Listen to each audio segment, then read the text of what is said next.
This is Khalid Iqbal speaking from Dallas, Texas. The topic of today's vlog is asylum. For more this type of informative videos, subscribe the Khalid Iqbal YouTube channel by pressing the red color subscribe button and turn on notifications. Reason being, there's a huge influx in America nowadays of refugees coming from Afghanistan. Probably all the countries in the world, they have shown soft corner for these refugees, but a large number of people are arriving in America from Afghanistan and also through Pakistan. But every one of them have to apply asylum. Everyone have to provide all the evidences on the basis of which they can seek the asylum. Fortunately, a few days back, I came across a TV program from one of the American topmost Pakistani TV channel, TV1. The owner of this TV channel, Mr. Riaz Babar, very graciously allowed me that I can use their contents in my vlog. And this conversation is going on among the two attorneys, among whom one is of Pakistani origin and one is of Indian origin. And plus they are also getting the questions from the client, from the customers as well. And this law firm is a very reputed one. So I've been allowed to reproduce the part of that program in my video program. I hope this program will help in clearing out so many issues, so many ambiguities, so many confusion in the mind of people who has arrived here or who intend to arrive in America in search of asylum. And lastly, I will suggest all the people from all parts of the world that they should listen to this program completely, that it is going to touch many issues apart from asylum, and definitely it is going to prove very useful and it will clear your many type of confusion in the mind, because this program, which is going to be a more than 10 minutes, going to deal with the business visa, with the fancy visa, with the sponsorship visa, and you will be listening all this from the horse's mouth. And again, I'm grateful Mr. Riaz Babar, who allowed me to take the contents from his program. Thank you very much. और आज हम बात करने जा रहे हैं हमारे दोस्तों से कि सबसे बड़े असालम के मसले पाकिस्तान के कौन से हैं और किस तरह से अपना केसेस हैंडल कर सकते हैं, और जब वो कोर्ट में जाते हैं कि जज क्या देखता है और किस तरह की असालम के इश्यूज आती है और किस तरह के ग्रुप्स है जो असालम के केसेस फाइल कर सकते हैं, उसके बारे में फराज जी हम आज हमारे दोस्तों से बात करना चाहेंगे इसके बारे में। अच्छा, मेरा सबसे पहले सवाल ये है कि हम ताकि लोगों को एक्सप्लेन कर सकें, असाइलम है क्या? इसके बारे में थोड़ा सा एक्सप्लेन करें। तो ज़रा इसे खोल के बताएं लोगों। जी। तो पहले मैं थोड़ा सा इंग्लिश में कहना चाहूँगा और फिर उसकी ट्रांसलेशन हम जो है कि हमारे लैंग्वेज में करेंगे। सो असाइलम का मतलब होता है जो कि एक सिंपल लैंग्वेज में जैसे कहते हैं कि you have a fear of persecution, मतलब कि अगर जे आप पाकिस्तान या अपने कंट्री में वापस जाओगे तो आपको खतरा है, और खतरे अलग अलग होते हैं। जो कानून, जो अमेरिकन लॉ है section 208 of the immigration and nationality act के मुताबिक मोस्ट इंपॉर्टेंट खतरा जो लोगों को होता है उनकी रिलीजन की वजह से होता है, सेकंड उनकी पॉलिटिकल ओपिनियन की वजह से होता है, और थर्डली जिसे कहते हैं कि membership in a social group. ये तीन तरह के खतरे होते हैं, और जैसे कि असालम लॉ में कहते हैं you should fear persecution because of your religion, because of your race, और because of your membership in a social group. These are the most common reasons why people apply for asylum from Pakistan. I see. तो क्या पाकिस्तान का asylum different है from other countries? क्या asylums different होते हैं for different countries? Asylum same होता है। उर्वा जी कुछ कहना चाहेंगी? तो उर्वा जी। Yes. That's all right. Assalamu alaikum everyone. मैं हूँ मैनेजिंग अटॉर्नी जैक्सन हाइट्स के ऑफिस में। तो coming from a Pakistani background, मैं ये बता सकती हूँ कि हमारे केसेस जो हम देखते हैं usually political asylum में, many times हमारे लोग politics में बहुत involvement होती है, तो इसकी वजह से different politics के involvement की वजह से उनको ऐसे वो fear होता है वापस जाने के लिए, शायद किसी ने उनको threat किया है कि वो family का कुछ करेंगे या उनको कुछ करेंगे, so many times ये मेन चीज़ पॉलिटिक्स की वजह से वो ऐसा ऐसा डर होता है, जिसकी वजह से वो यहाँ पे आके असाइलम के लिए फाइल करते हैं। और ऑल्सो दूसरे डिफरेंट इश्यूज भी होते हैं, जैसे शिया और सुन्नी का हमने हमेशा सुना है कि ऐसे ऐसे झगड़ा होते हैं। सो समटाइम्स एक शिया अगर एक सुन्नी प्रोमिनेंट एरिया में रहता है और उनको फियर होता है अपनी जिंदगी के लिए, और वो यहाँ पे आते हैं असाइलम सीक करने के लिए, तो ये भी एक कॉमन हमने देखा है हमारे ऑफिस में। ठीक है। अच्छा, ये इसके बाद सबसे इम्पोर्टेंट सवाल ये है कि हाउ डू यू नो, कोई भी किसी को कैसे पता चलेगा कि they are eligible for asylum? क्या घर बैठ के पता चल जाएगा, कोई वेबसाइट जाना पड़ेगा या कैसे? जी, सबसे पहले जो रहता है कि जो हमारे पास खासकर चलो पाकिस्तानी क्लाइंट्स की बात करते हैं, हमारे जो उर्वशी अच्छी तरह से उनको हैंडल करती है। सो 2 तरह के लोग आते हैं हमारे ऑफिस में। खासकर कुछ लोग विजिटर वीज़ा पे आते हैं यहाँ पर और उसके बाद में हमसे आकर मिलते हैं, तो हम उनसे बात करते हैं। तो जैसे एग्ज़ाम्पल कुछ लोग बोलते हैं कि मुझे एमक्यूएम की प्रॉब्लम है, कुछ कहते हैं कि बेसिकली मुझे जो है कि पीपीपी की प्रॉब्लम है। तो हर आदमी अपनी प्रॉब्लम हमें आकर बताता है और उसके बाद में जो है कि कुछ कहते हैं कि हमें तालिबान का प्रॉब्लम है। तो हम जो है कि उनसे बैठ के बातचीत करते हैं और जब बात करने के बाद हमें पता चलता है कि मतलब इनकी प्रॉब्लम क्या है। और अच्छी बात ये है कि असाइलम में कि अगरचे आपके पास जैसे आपके पास पुलिस रिपोर्ट नहीं है, फिर भी कोई प्रॉब्लम नहीं है।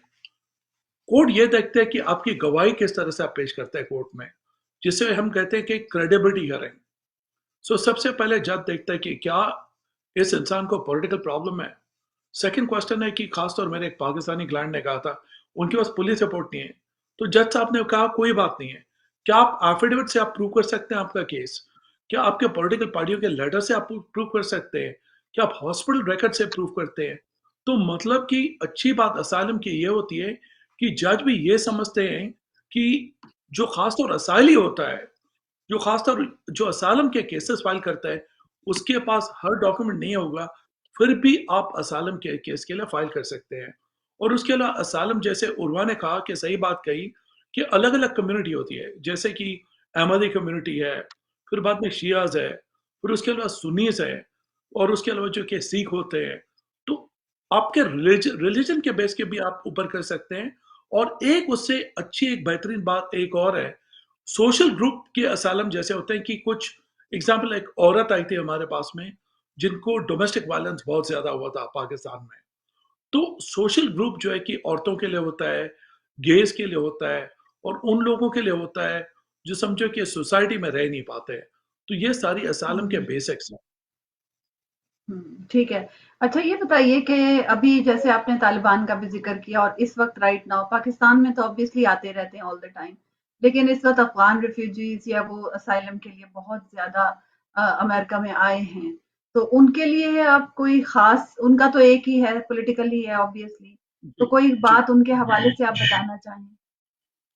खास तौर अगर जो मतलब जो है कि और एक और जो ग्रुप है पाकिस्तानियों का, जिन्होंने अमेरिकन गवर्नमेंट को हेल्प की थी, वो भी एक ग्रुप है, जो लोग भूल जाते हैं।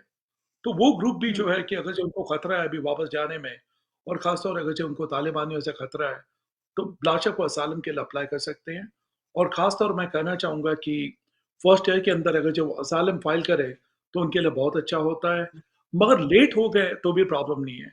और आज के जी, टाइम में हमारे अगर साथ एक कॉलर है, हम कॉलर से बात करते हैं। आप अस्सलाम वालेकुम, आप ऑन एयर हैं? आप ऑन एयर हैं। क्वेश्चन ये करना था कि हमने ग्रीन कार्ड अप्लाई किया था, काफी देर हो गई है, तो क्या ये इमिग्रेशन निजाम जो है ये काफी से डिले जा रहा है या ठप हुआ है हाँ, दुश्वारियों की वजह से, या क्या ये सूरत है? ठीक है, मैं पता करके आपको बताती हूँ, आप सुनते रहिए प्रोग्राम।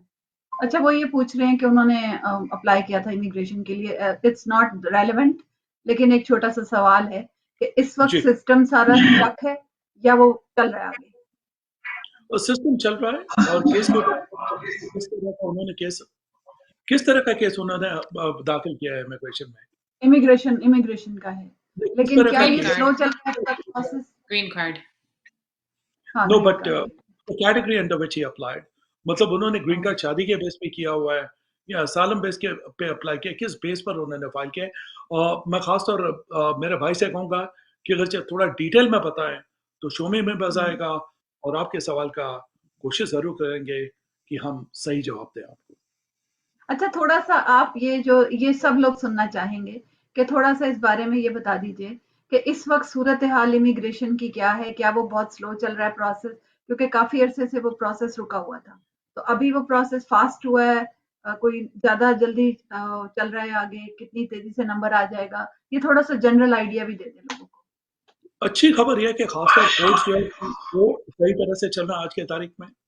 और खासतौर सबसे अच्छी बात बाइडेन एडमिनिस्ट्रेशन की ये है कि जो मैंने देखा है कि जब ट्रम्प साहब थे ऑफिस में तो लोग डरे हुए थे और अपने पेपर्स फाइल नहीं कर रहे थे। मगर अच्छी बात यह है कि आज के तारीख में बहुत से हमारे पाकिस्तानी जो है हमारे ब्रदर्स एंड सिस्टर्स हैं, उन्होंने अपने हर तरह के केसेस दाखिल करना शुरू किए। और मैं ये कहूँगा कि ये बेहतरीन टाइम है कि आप अपने पेपर्स को आप फाइल करना शुरू करें। जैसे कि जब सिटीजनशिप के लिए अप्लाई करते हैं, अब शादी के केसेस के लिए अप्लाई करते हैं या आप अगर असालम के लिए दाखिल कर रहे हैं, तो मैं कहूँगा कि ये बेहतरीन मौका है कि मैं कहूँगा कि एक बार एडमिनिस्ट्रेशन चेंज होती है, तो ऐसा मौका लोगों को दोबारा नहीं मिलेगा। ठीक है। अच्छा, इसी से एक सवाल और निकलता है कि वो लोग जो ऑलरेडी यहाँ मौजूद हैं, जो बाहर से अभी नहीं आए हैं और इल्लीगल स्टेटस है उनका, वो क्या करें? क्या वो भी असाइलम के लिए अप्लाई कर सकते हैं, इमिग्रेशन के लिए, ग्रीन कार्ड के लिए, किस चीज़ के लिए अप्लाई कर सकते और एक इस बात पर मुझे एक अच्छा डायलॉग इस बात पर मुझे एक बहुत अच्छा डायलॉग याद आ रहा है जो कहते हैं कि कह दो कि तुम मेरे दिल में रहोगे, कह दो कि तुम मुझसे शादी करोगे। तो मैं कहूँगा हैं? कि सबसे अच्छी बात जो है, वो जब शादी के केसेस करेंगे तो सबसे बेहतरीन होता है। तो अगर जब आप अंग्रेजी में कहते हैं कि आई लव यू आप किसी को कहोगे तो आपको बहुत काम आएगा। मगर जिसको आप आई लव यू कहोगे तो डेफिनेटली देखना कि वो यूएस सिटीजन हो, कि वो सिटीजन नहीं होगा तो फिर बाद में वो दूर के मुसाफिर हमें हमको भी साथ ले रहे, आप हमेशा रह जाओगे अकेले। तो अगर ये यूएस सिटीजन से आप शादी करोगे तो अच्छी बात ये है, तो आप फास्ट अपना केस दाखिल करके आप फिनिश कर पाओगे। उसके अलावा अगर आपकी मदर, फादर, ब्रदर या सिस्टर सिटीजन है, तो मैं डेफिनेटली अपने दोस्तों से कहूंगा कि कम से कम आप अपना केस फाइल करना शुरू करें। अगर आप 1 साल के अंदर अमेरिका आए हैं, तो आप अपने असालम के लिए फाइल करें, वो आपके लिए बेहतरीन होगा। या अगर जब डिपोर्टेशन में है, तो हमारी फर्म में 60 लोग काम कर सकते हैं। हमारे फर्म में अराउंड 60 लोग हैं और हम कॉम्प्लिकेटेड केसेस ज़्यादा करते हैं। खासतौर उर्वा जो है हमारे ऑफिस की मेन है और वो पाकिस्तानी कम्युनिटी को बहुत हेल्प करती है। और मैं उर्वा से कहूँगा कि कुछ बेसिकली बातचीत करें कि किस तरह से हम लोगों को हेल्प कर सकते हैं हमारी कम्युनिटी में। मैं उर्वा से सवाल करती हूँ कि ख़वातीन का एक बड़ी तादाद जो है वो यहाँ पर आती है और कोई ना कोई मसाइल का उनको सामना करना पड़ता है और वो अलहदगी हो जाती है उनकी। तो उस सूरत हाल में क्या स्टेटस होता है, क्या हो सकता है? इसमें बहुत सारे सवाल बनते हैं, लेकिन एक मुख्तसर सा जायज़ा लें और उर्वा हमें बताएँ कि ऐसी ख़वातीन को क्या करना चाहिए? जी, तो हमारे पास भी ऐसे काफ़ी क्लाइंट्स हैं, डेफ़िनेटली कोविड की वजह से बहुत झगड़ा भी हुआ है, हस्बैंड और वाइफ एक घर में बैठे हुए like of course fights happen और फिर डिवोर्स भी आ जाता है और उनका स्पॉन्सरशिप का ये डर है कि अब मेरा स्पॉन्सरशिप का क्या होगा? तो हम ये बताते हैं कि हमारे पास अभी काफ़ी वावा केसेस हैं, तो ये होता है कि हम it's like a protection for women कि वो आगे जा सकते हैं अपने हस्बैंड के बगैर अपना स्पॉन्सरशिप को कंटिन्यू करने के लिए। तो मैं ये कहना चाहती हूँ कि स्पेशली हमारे औरतों के लिए कि there are so many solutions for you, काफ़ी सॉल्यूशंस हैं जो आप हम डिफरेंट तरीके से और डिफरेंट स्ट्रेटजीज लेके आपको मदद कर सकते हैं। लेकिन वावा एक यूनाइटेड स्टेट्स लॉ है जो आपको प्रोटेक्ट करता है, जो हम भी आपको असिस्ट कर सकते हैं इस प्रोसेस में, ताकि आपका एंड गोल में आपको अगर ग्रीन कार्ड चाहिए या सिटीजनशिप चाहिए वो मिल सकता है आपको विदाउट योर स्पाउस। तो एक तो दफा अपनी वेबसाइट बता दीजिए। जी जी हाँ जी, हमारे तो गो अहेड। सो हमारा ऑफिस का लोकेशन मैं पहले बताती हूँ। हम जैक्सन हाइट्स में हैं, 7409 37th Avenue sweet 205 Jackson Heights में। और हमारा फ़ोन नंबर, हम फ़ोन कंसल्टेशन भी करते हैं, तो अगर आप इस स्टेट न्यूयॉर्क स्टेट में नहीं है तो हम फिर भी फ़ोन पे भी केसेस ले सकते हैं, बिकॉज इमिग्रेशन एक फेडरल केस होती है, तो कहीं भी स्टेट में हो हम फिर भी आपका केस ले सकते हैं। हमारा फ़ोन नंबर है 718-263-5999। और अच्छी ठीक है, बात और है आपकी कि वेबसाइट? हमारी पर्सनल कंसल्टेशन फ्री है, तो आप जी हमारी वेबसाइट पे भी जा सकते हैं, जिसकी एड्रेस है GEHILAW.com। और चाहे आप पाकिस्तान में या किसी भी कंट्री में हैं, तो इमिग्रेशन के केसेस, जैसे उर्वा ने कहा कि हम ऑल ओवर द यूएसए और वर्ल्ड से इमिग्रेशन के केसेस हैंडल करते हैं। और नंबर है 718 ठीक है। 263 5999 और वेबसाइट GEHILAW.com। तो फराज जी, इस बात के एक बड़ा ही बेहतरीन इश्यू उर्वा ने हमें अभी बताया है, जिसके ऊपर मैं कुछ कहना चाहूंगा आपको। तो जब शादी जी होती जरूर, है, प्लीज। तो मैं कहूंगा कि उस वक्त ये होता है कि शादी के लिए रजामंद कर ली, मैंने एक लड़की पसंद कर ली, अब लड़की से शादी हो गई, लड़की ने शादी कर ली और वो पाकिस्तान से यहाँ आई, या फिलहाल उसने शादी करके मतलब यहाँ पर अपना ग्रीन कार्ड हासिल किया है, नहीं किया। अब उस लड़की को तकलीफ आ रही है, खासतौर उसको यूएस सिटीजन बहुत तंग कर रहा है। तो अब लड़की कहती है कि मुझे तुमसे कुछ भी ना चाहिए, मुझे मेरे हाल पर छोड़ दो, मुझे मेरे हाल पर छोड़ दो। मगर उस लड़की को इस बात का डर है कि अगर मैंने मेरे हस्बैंड को छोड़ दिया तो मेरा क्या होगा। अगर उस औरत को मेंटल टॉर्चर है और उसके साथ अगर ये एक्सट्रीम क्रूअल्टी हो रही है, तो जो लॉ है उसको वावा कहते हैं, वायलेंस अगेंस्ट वुमेन्स एक्ट, और ये this is equally applicable to man. तो अगर जब आदमी है या औरत है, फर्क नहीं पड़ता।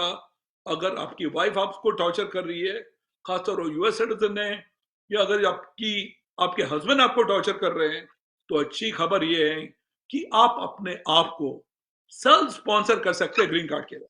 सेल्फ स्पॉन्सर का मतलब ये होता है कि अगर जो आपके हस्बैंड सिटीजन कर रहे हैं, आपको मैं डिपोर्ट करवा दूंगा, बोलना ना ना ना ना ना, आप हमारे ऑफिस में कॉल कर सकते हैं, उर्वा ऐसे केसेस हैंडल कर सकती है आपके लिए, और आप सेल्फ स्पॉन्सरशिप कर सकते हैं अपने ग्रीन कार्ड के लिए। तो इसका मतलब होता है वावा केसेस, जिसे कहते हैं कि battered spouses. The law is that if you are being subjected to extreme cruelty, then you do not need any favors from your US citizen spouse. It doesn't matter, you can self-sponsor yourself for a green card.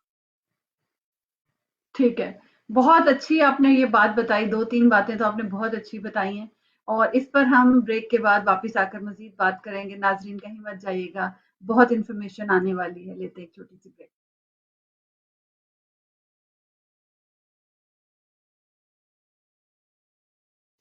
Welcome back नाज़रीन। आप TV 1 USA का नया programme green card with गही and associates देख रहे हैं और हम बात कर रहे थे पॉलिटिकल असाइलम और कुछ डोमेस्टिक वायलेंस की। हमारे साथ मौजूद हैं अटॉर्नी नरेश गही और उनके साथ मौजूद हैं उर्वा, जो जैक्सन हाइट की इंचार्ज हैं। तो हम बात कर रहे थे डोमेस्टिक वायलेंस की। मेरा एक सवाल है, क्योंकि नरेश जी आप फिल्में लगता है बहुत देखते हैं और डायलॉग भी बहुत बोलते हैं, तो फिल्मों में जो है वो सारा कुछ, जितने मर्जी क्राइम्स करें वो सब थोड़ी देर बाद एंड में सब ठीक हो जाता है। तो मेरा आपसे सवाल ये है कि अगर कोई क्रिमिनल है और कोई छोटा मोटा क्राइम उसके नाम पर है, तो क्या वो स्टिल असाइलम के लिए अप्लाई कर सकते हैं? और डिपेंड करता है क्राइम के बारे में, मतलब कुछ एग्जांपल्स देते हैं तो खास तौर will be able to explain it very well to our viewers. तो अलग अलग किस्म के क्राइम्स होते हैं। एक होता है जिसे हम कहते हैं कि छोटा मोटा crime, mean small crime, drinking and driving हुआ और उसके बाद में आपको टिकट लग गई, तो माइनर क्राइम्स होते हैं, उसमें इतना फर्क पड़ता है मगर इतना ज्यादा नहीं। सेकंड होता है जिसे कहते हैं aggravated Fellini under section 101 of the immigration act. अगर आपका जी। कोई सीरियस क्रिमिनल रिकॉर्ड है, तो प्रॉब्लम ये है कि आप असाइलम के लिए एलिजिबल नहीं है, मगर एक दूसरी रिलीफ है, एक और रिलीफ है, जिसे कहते हैं कि विथहोल्डिंग ऑफ रिमूवल या relief under the hmm, convention against torture. So you can still apply for relief under Article 3 of the Convention Against Torture. और इन खासतौर ऐसे केसेस जो होते हैं, इन केसेस में आपको बहुत ही एक्सपीरियंस लॉयर की जरूरत पड़ती है. और मैं इमिग्रेशन 20 साल से ज़्यादा प्रैक्टिस कर चुका हूँ और मैं फेडरल लॉयर हूँ. और ख़ास तौर अगर जो डिफ़िकल्ट केसेस हो, तो हमारी फर्म ज़्यादा ही पसंद करती है. किसी भी तरह का इमिग्रेशन केस क्यों नहीं हो, जितना डिफ़िकल्ट होता है, उतना हमें मज़ा आता है उस केस लड़ने में. हुँ। लेकिन ये बात सच कह रहे हैं आप बिल्कुल कि एक्सपीरियंस काउंट्स और ज़्यादातर लोग बहुत डरे हुए होते हैं इमिग्रेशन से, इवन डोमेस्टिक वायलेंस में भी, क्योंकि हमारे यहाँ किसी भी इदारे के साथ कोई बात करना बड़ा मुश्किल होता है, एक लैंग्वेज का भी बैरियर आ जाता है। तो मैं उर्वा से पूछूँगी इस बारे में कि लैंग्वेज के बैरियर को ख़वातीन का अगर आ जाए तो वो कैसे क्रॉस करती हैं? क्योंकि औरतें ज़्यादातर मैंने देखा है जो आती हैं वहाँ से उनको इनकी इंग्लिश इतनी अच्छी नहीं होती और वो वैसे ही डरती हैं, पुलिस से भी डरती हैं, इमिग्रेशन से भी डरती हैं, अटॉर्नीज से भी डरती हैं। तो आप कैसे मैनेज करती हैं? जी, तो इसलिए तो हमने हमारा ऑफिस ऐसे डिज़ाइन किया है कि हमारे पास डिफरेंट डिफरेंट लैंग्वेजेस और डिफरेंट डायलेक्ट्स भी अवेलेबल हैं. सो अगर आप नेपाली बोलती हैं, बंगाली बोलती हैं, उर्दू, पंजाबी, हिंदी, क्रियोल, हमारे पास डिफरेंट लैंग्वेजेस अवेलेबल हैं बिकॉज डेफिनेटली ऑलरेडी इस इमिग्रेशन प्रोसेस में ऑलरेडी इतनी मुश्किल है. सो इट्स इम्पोर्टेंट कि आप एक वकील लें जो आपको प्रॉपरली रिप्रेजेंट कर सके और आपका कहानी का लाइक प्रॉपरली रिप्रेजेंट कर सके. बिकॉज अगर आप कोई अमेरिकन अटर्नी लेके वो आपका सही तरीके से नहीं कर सकते, इसलिए वो नहीं जानते कि आप आप कहाँ से आई हो, आपका बैकग्राउंड क्या है, आप क्यों डरी हमारे हुई हो. साथ लेकिन सॉरी मैं आपको दैट्स थोड़ा-सा ओके. होल्ड कहता करूँगी, जी कि हमारे साथ एक कॉलर है, कॉलर से बात करते हैं। अस्सलाम वालेकुम, आप ऑन पे हैं। If a cat crosses your road, जी, मैं ठीक हूँ। मेरा असलम से रिलेटेड एक सवाल है. जी, असाइलम से रिलेटेड सवाल है, बताइए। तो पाकिस्तान, अच्छा। तो अभी लेकिन हमारी सिटीजनशिप वो अफगानिस्तान की थी. हुँ, हुँ। तो अब क्या अमेरिका के लिए अप्लाई कर सकते हैं या उसका कोई जगह की. अच्छा, ये सवाल ये कर रहे हैं कि अफ़गानिस्तान से पाकिस्तान मूव हो गए थे और जब ये जंग शुरू हुई है, तो अभी आपकी जो सिटीज़नशिप के लिए अभी आपने पाकिस्तान की अप्लाई करना है?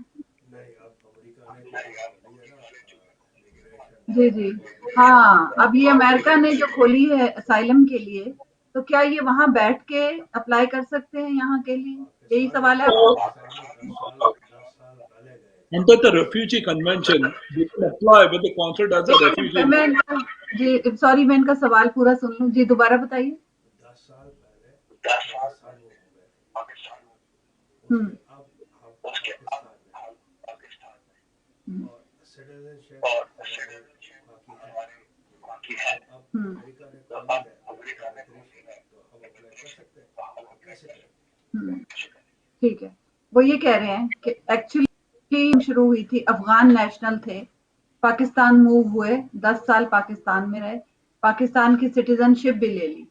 अब जबकि अमेरिका ने अफ़गान रेफ्यूजीज़ के लिए खोला है असाइलम, क्या ये अप्लाई कर सकते हैं उसके लिए?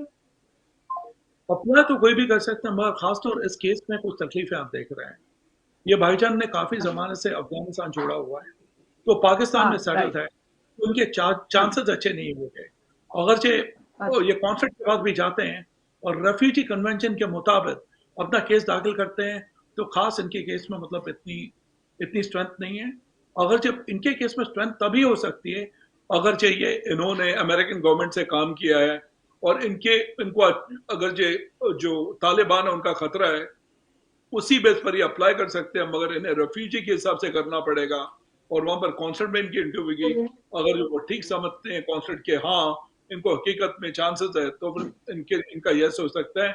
मगर नहीं तो अगर जो 10 साल से अगर जो पाकिस्तान में हैप्पीली रह रहे, तो इनके चांसेस कुछ अच्छे नहीं लग रहे हैं मुझे. हुँ, आप बिल्कुल ठीक मेरा कह रहे हैं, मेरा भी यही सीधे ख़्याल था। जवाब देता हूं मैं. जी, प्लीज़ आप कहिए क्या कह रहे थे? अच्छा, ठीक है, मैं आपसे ये पूछना चाहती हूँ कि फिर वो लोग जो ऑलरेडी यहाँ पर हैं या आना चाहते हैं और वो काम कर रहे थे गवर्नमेंट के लिए, अमेरिकन गवर्नमेंट के लिए काम कर रहे थे, अब उनको असाइलम के लिए अप्लाई करना है, तो वो पहले अपने लिए करेंगे या अपने स्पाउस, चिल्ड्रन सबके लिए इकट्ठा करेंगे? जरा इसके बारे में, फैमिली के बारे में बताइए कि वो इकट्ठा फराज जी, फैमिली आएगी पूरी? फराज जी, इस क्वेश्चन को हम लोग ब्रेक करते हैं दो बात में।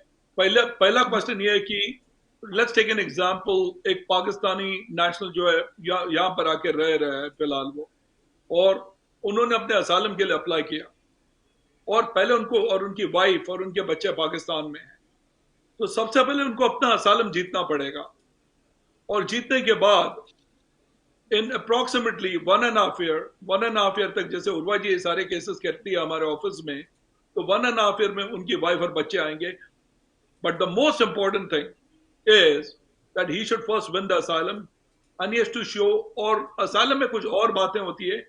अगर आप सेक्शन 208 के मुतालिक अगर जो आप प्रूव करते हैं कि आपके साथ पास्ट प्रोसिक्यूशन हो चुका है, पास्ट प्रोसिक्यूशन का मतलब होता है कि जब आप पाकिस्तान में थे उस वक्त आपको जो है कि मतलब पॉलिटिकल लोगों ने आपको मारा था और आपको किसी तरह से आपको बहुत सारी तकलीफें पहुंचाई थी, तो आप अगर जो वो प्रूव करते हैं तो आपके लिए अच्छी बात यह है कि आपका केस काफी स्ट्रांग हो जाता है।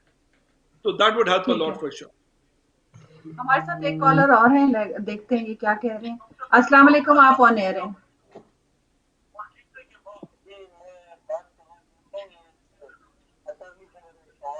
जी जरा ऊंचा बोलिएगा थोड़ा सा।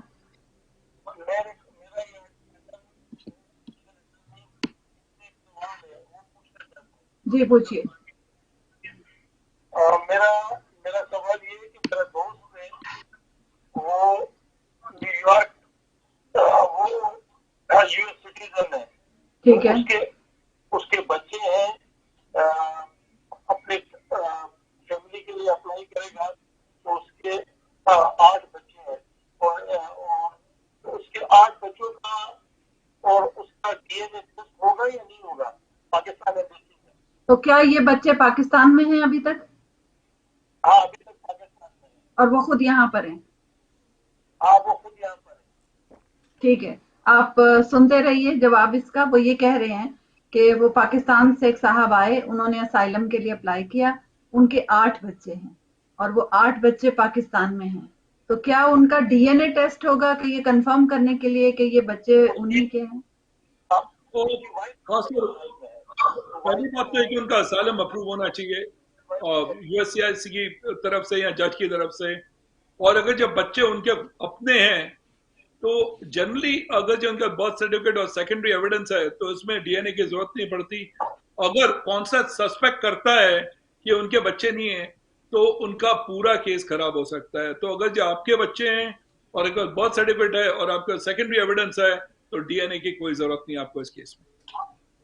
आप कुछ बता रहे थे, उनकी वाइफ का डीएनए टेस्ट हुआ है?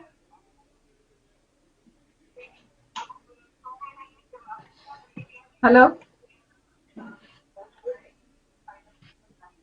अच्छा वो मेरा ख्याल है टीवी की क्योंकि आवाज से सुन रहे हैं, ये बड़ा मसला होता है तो वो डिले आती है, तो वो मेरा ख्याल है सुन रहे हैं अभी सवाल।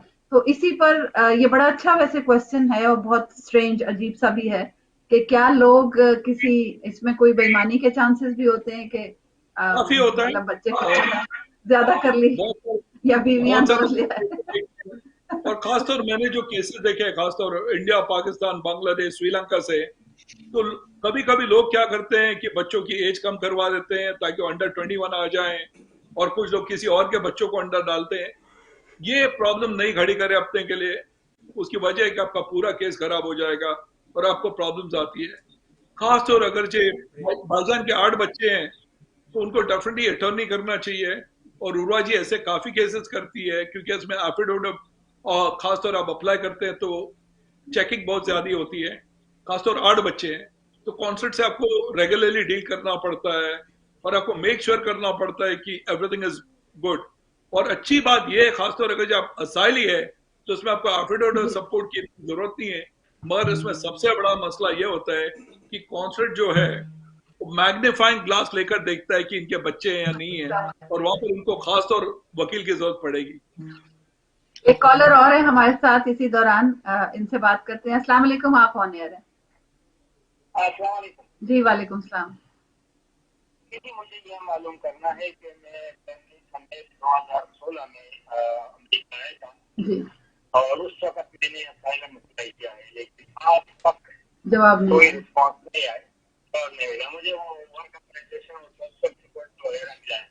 तो दूसरी बात ये कि मैंने खुद केस फाइल किया था किसी अटर्नी की मदद नहीं ली, इसलिए मैं मुतमिन हूं कि मेरा केस जो है वो ओरिजिनल है। और उस वक्त जो है माली मुश्किलात भी थी, तो क्या ये बगैर कानूनी के नहीं होता या सारे सारे केसेस इस तरह से लगते हुए? अच्छा, तो ये बताइए कि 2016 से अब तक आपका स्टेटस क्या है फिर?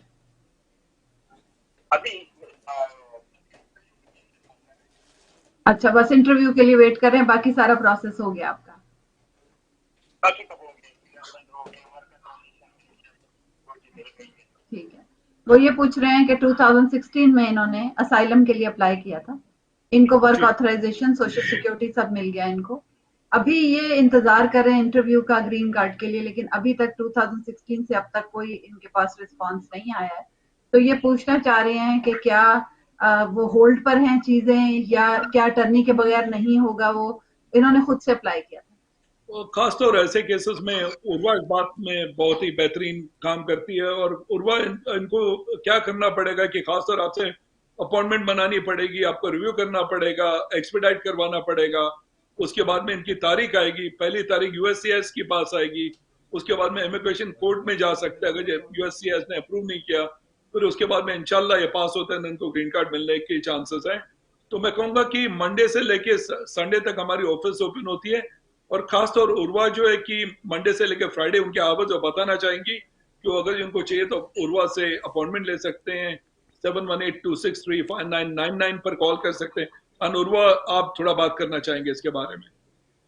जी, तो उर्वा, ये बताइएगा इनको, हाँ जी, एक सवाल इसमें पहले मैं पूछ लूं, जो उनका मेन सवाल है वो ये है कि क्या जी। अटर्नीज कुछ फास्ट ट्रैक कर देते हैं चीजों को?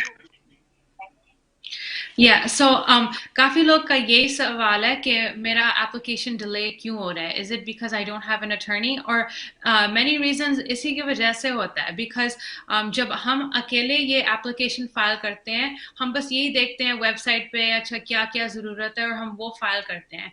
लेकिन बस एक अटर्नी जो स्टडी करता है और देख सकता है कि आपका प्रीवियस फाइल में या आपका पूरा इमिग्रेशन पैकेज में क्या क्या गलतियां, क्या सपोर्ट देना चाहिए, क्या एडिशनल चीजें लाइक ऐड करना चाहिए ताकि इस केस को और बढ़ाएं और इसके चांसेस अच्छे करें।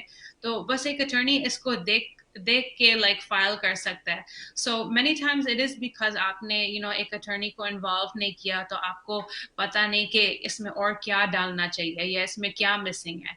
और ऑफ्टन टाइम्स आपको पता है कि इमिग्रेशन ऑफिसर या यूएससीआईएस वो आपको फुल डिटेल में बताते नहीं कि उन्हें डिनाई क्यों किया, कि यहाँ पे क्यों ठहरा हुआ है ये आपका केस। तो हम ये सबको कहते हैं कि आप डेफिनेटली हमारे ऑफिस में आए। हम ये भी आपका पूरा फाइल हम रिव्यू कर सकते हैं, और हम वो इंफॉर्मेशन भी मांग सकते हैं यूएससीआईएस से कि आपने पहले कितने टाइम्स ट्राई किया है और उनके पास कौन से वो फॉर्म्स हैं आपके बारे में। और ये सारा लेके हम देख सकते हैं कि हम किस ट्रैक पे जाएं और हम कहाँ पे फॉलो अप करें। सो एज मिस्टर गेही सर, अगर आप हमारे ऑफिस में आना चाहें, मैं हूँ वहाँ पे मंडे टू फ्राइडे, लेकिन फोन कंसल्टेशन भी हम ओवर द फोन भी कर सकते हैं। बहुत फराज जी, अच्छी मैं आपने बात कहना बताई। चाहूंगा कि एक इम्पोर्टेंट बात जो है कि जो बड़ी ही बेहतरीन बात कही उर्वा ने। और मैं कहना चाहूंगा कि कभी कभी ऐसे भी देखा है मैंने कि जब केसेस सही तरह से फाइल नहीं होते हैं तो रिजेक्टेड हो जाते हैं, और कभी कभी क्लाइंट को पता भी नहीं होता है कि उनके केस रिजेक्टेड है। और कभी कभी गवर्नमेंट समझती है ये जो है कि फ्रॉड का केस है। तो ये सारी बातें जब तक कि आप अटॉर्नी से बैठोगे नहीं। और एक दूसरा प्रॉब्लम जो मैंने देखा है कि खासतौर एक क्लाइंट आया था हमारे पास, और बहुत ही अच्छा हमारा पाकिस्तानी क्लाइंट आया था जिन्होंने कंसल्टेशन की थी। वो किसी के पास ब्रुकलिन में मिला था और उनको पता भी नहीं था कि ये जिसने उनके पेपर्स फाइल किए वो लॉयर है या नहीं है। और उनको अपने स्टोरी के बारे में पता ही नहीं था कि उसने अंदर किस तरह के पेपर डाले हैं। तो खास तौर अगर जे आपने किसी से बस ट्रस्ट करके अपने पेपर डाले और आपको अपनी स्टोरी के बारे में पता नहीं है, तो please it's a very serious situation. You should see any attorney that you like and try to clean up your immigration matter. ठीक है। अच्छा ये बताइए, अभी आपने इस बात का ज़िक्र किया, तो क्या अटॉर्नीज़ के भी कैटेगरीज़ हैं? तो क्या चेक करना चाहिए बिफोर इसके कि ये किसी भी इमिग्रेशन अटॉर्नी को हायर करें या उनके साथ जाएँ? वहाँ भी तो प्रॉब्लम आ जाती है बहुत सारी। कुछ खासतौर इसमें 3 क्वेश्चन होते हैं. नंबर 1, तो आप कंसल्टेंट को भी हायर ना करें, कभी ना करें. खासतौर वो लिखते हैं कि LLM और वो कंसल्टेंट है. Consultant is not an attorney. दूसरी बात, ये अटॉर्नी का तजुर्बा देखें कि किस तरह के केसेस उन्होंने हैंडल किए हैं, कितने ट्रायल्स उन्होंने हैंडल किए हैं. खासतौर मेरा बैकग्राउंड जो है कि I am a federal trial attorney और मैंने खुद बहुत सारे इमिग्रेशन केसेस कोर्ट में हैंडल किए हैं और इमिग्रेशन कोर्ट में अक्सर जाते रहता हूं और ऑल ओवर द कंट्री के हमारे केसेस चलते हैं. और उर्वा जो है कि वो ब्रिलियंट है रिसर्च में, क्लाइंट मीटिंग्स में. तो हमारी एक टीम है. तो टीम जब होती है तो आप सही तरह से मतलब जोर लगाकर और क्लाइंट के लिए बेस्ट फाइट कर सकते हैं. अगर जब आपकी टीम कमजोर है तो उसमें आपको तकलीफ आती है. तो पहले तो ये देखें अगर जो अटॉर्नी है तो उसका इमिग्रेशन में कितने सालों का तजुर्बा है और कितने उन्होंने असालम के केसेस फाइट किए हैं, शादी के केसेस फाइट किए हैं, बैटर्ड स्पाउसेस फाइट किए हैं और सिटीजनशिप के केस खासतौर उन्होंने किए. क्योंकि कुछ ऐसे सिटीजनशिप के केसेस है जब आप लॉयर्स के पास जाओगी और बोले हम तो आपके साथ इंटरव्यू पे गए बट 2 साल से आपको सिटीजनशिप नहीं मिली. हमारे केसेस में, हमारे फर्म में हम ये केसेस फेडरल कोर्ट में जाकर फाइट करते हैं पाकिस्तानी कम्युनिटी के. ये फर्क है. सही कहा आपने। हाँ, ये फर्क होता है बहुत बड़ा। तो इसी से मेरे जहन में एक और सवाल आया कि क्या आप लोगों के अटॉर्नीज के कोई एग्जाम्स होते हैं बार बार, या कोई आप लाइसेंस रिन्यू करते हैं, या नई इंफॉर्मेशन कैसे आप लोग हासिल करते हैं? क्योंकि बहुत सारे अटॉर्नीज शायद नहीं भी हासिल करते वो इंफॉर्मेशन, जो नए नए लॉज आ रहे होते हैं, नई नई चीजें आ रही होती हैं. तो जो अच्छे लॉज होते हैं वो हमेशा पढ़ते रहते हैं. अच्छे लॉज को कानून आपके दिमाग के पीछे होता है. अब मुझे सेक्शन पूछे मैं आपको बता सकता हूं. अब मुझे लीडिंग केस लॉ बता दें मैं आपको 1 मिनट में बता दूंगा. खासतौर अगर जो आप असालम की बात कर रहे हैं तो लॉयर को कार्डोजो फोंसेका अपने दिमाग के पीछे होना चाहिए. उन्हें मैटर, अगर जो कैंसलेशन का केस है तो उनको मैटर ऑफ रिसीनर्स जानना चाहिए.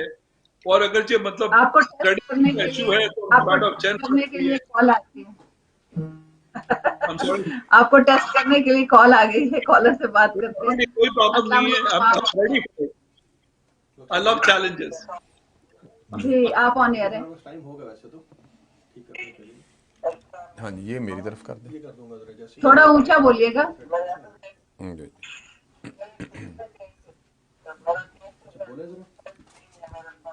बिस्मिल्लाहिर्रहमानिर्रहीम. अस्सलामु अलैकुम वरहमतुल्लाहि वबरकातुहू. जी, आपके फादर ने आपका केस जो है वो फाइल किया.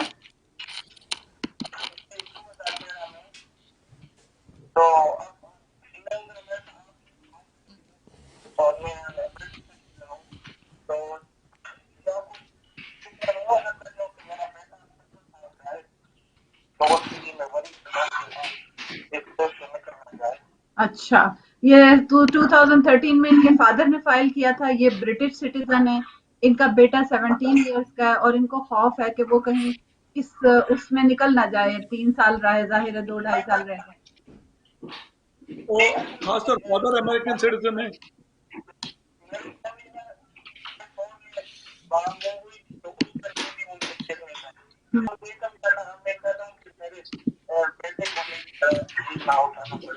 अच्छा अच्छा, तो आपके फादर जब मूव हुए थे 2004 में तो कहाँ हुए थे? इंग्लैंड.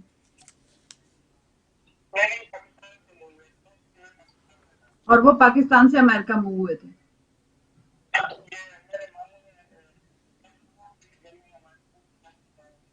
बहुत कॉलें आ रही हैं. अच्छा ठीक है, मैं समझ गई, मैं जवाब लेती हूँ इनसे. आप सुनिए, ये एक और.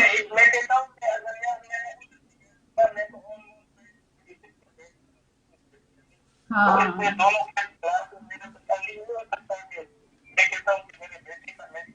आप कहाँ रहते हैं? न्यूयॉर्क में हैं आप?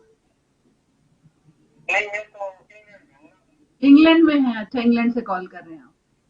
जी. तो वो इंग्लैंड से कॉल कर रहे हैं, उनका बेटा 17 का है। उनके साथ यही हुआ था कि जब उनके फादर ने अप्लाई किया तो इनकी एज ओवर एज हो गई और ये नहीं हो सके सिटीजन। तो अब इनका बेटा 17 का है और ये चाहते हैं कि आप लोगों से राब्ता करें। तो अब जी ये बड़ी इंग्लैंड में है, मुझे नहीं सिंपल पता। हाँ, आप बड़ा लोग कैसे सिंपल इलाज है। कॉलों पे कॉलें आ रही। जी जी, इसका सिंपल इलाज ये है इनका कि जवाब जी दे दीजिए, सिंपल पहले इलाज ये है कि वो उर्वा से कॉल कर सकते हैं कल सुबह। उर्वा उनके साथ जो है कि जूम मीटिंग, अटॉर्नी उर्वा जी उनके साथ जूम की मीटिंग कर सकती है और इस केस को जो है कि आगे लिया जा सकता है। तो कॉल करें उर्वा, 718। आपको हम इस कॉल का रिकॉर्ड दे देंगे और ये नंबर भी हम आपको जी, दे देंगे, तो आप उसको ठीक है। भी कॉल कर सकते हैं। तो मैं दूसरी कॉल लेती हूँ, इनसे पूछते हैं कि ये क्या कह रहे हैं। बंद हो गई, चलिए जी बात करें आप। जी उर्वा, आप बताइए क्या कह रही थी। बहुत कॉलें दरमियान में आ रही थी लेकिन मैं नहीं ले पाई।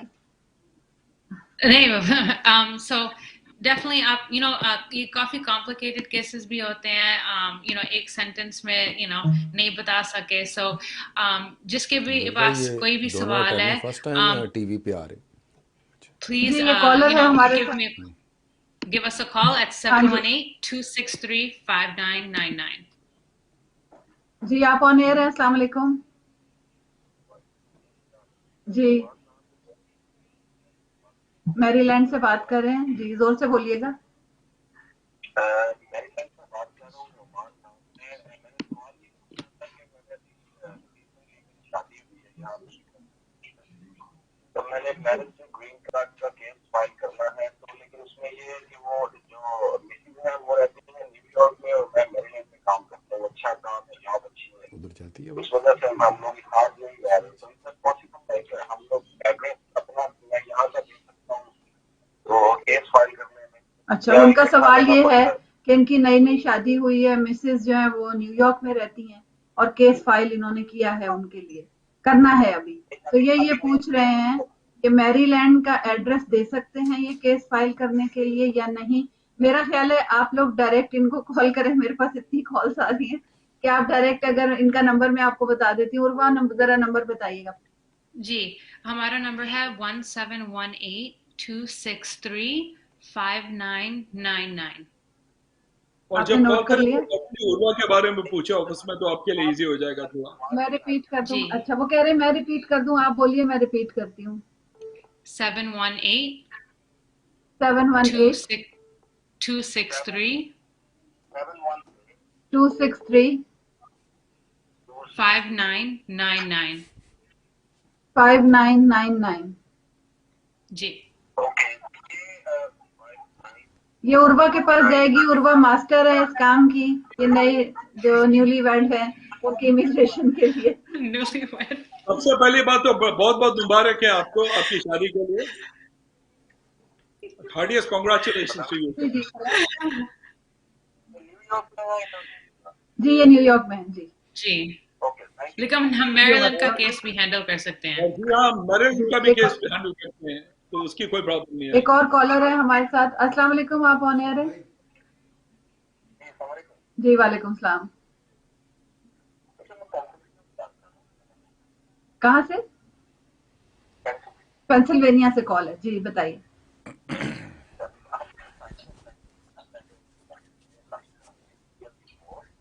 ठीक है, तो उसका भी तो कोई रिप्लाई नहीं आया। किसी किस्म का कोई कॉरेस्पॉन्डेंट नहीं है। नहीं, कोई कंफर्मेशन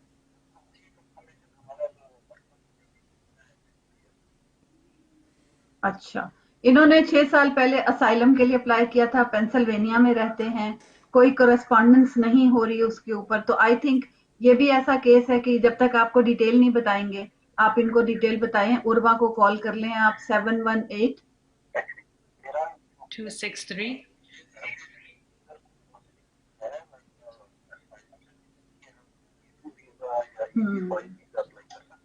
ठीक है। इनका सवाल ये है कि क्या ये असाइलम का स्टेटस चेंज करके किसी और E2, कोई E1, कोई वीजा चेंज कर सकते हैं? ये बड़ा ही बेहतरीन सवाल है। इसमें सबसे पहले तो हमें ये देखना पड़ेगा कि अगर जो इन्होंने फर्स्ट 6 मंथ्स के अंदर अपनी असाइलम डाली थी, तो सेक्शन अंडर सेक्शन 212A9B के मुताबिक इनको अनलॉफुल प्रेजेंस नहीं है। तो let's take an example, Pakistan से भाईजान आए और 6 मंथ्स की उनको वीजा थी, और उस 6 मंथ्स के 6 मंथ्स अगर उन्होंने मतलब अपना असाइलम डाला और इलीगली प्रेजेंट नहीं थे तो उनका स्टेटस चेंज किया जा सकता है। बहुत सारे लॉयर्स ये बात नहीं जानते हैं। और अगर 6 महीने के बाद उन्होंने डाला है तो अनलॉफुल प्रेजेंस आता है और उसमें उनको थोड़ी सी तकलीफ हो सकती है। तो सबसे पहले तो ये हमें चेक करना पड़ेगा।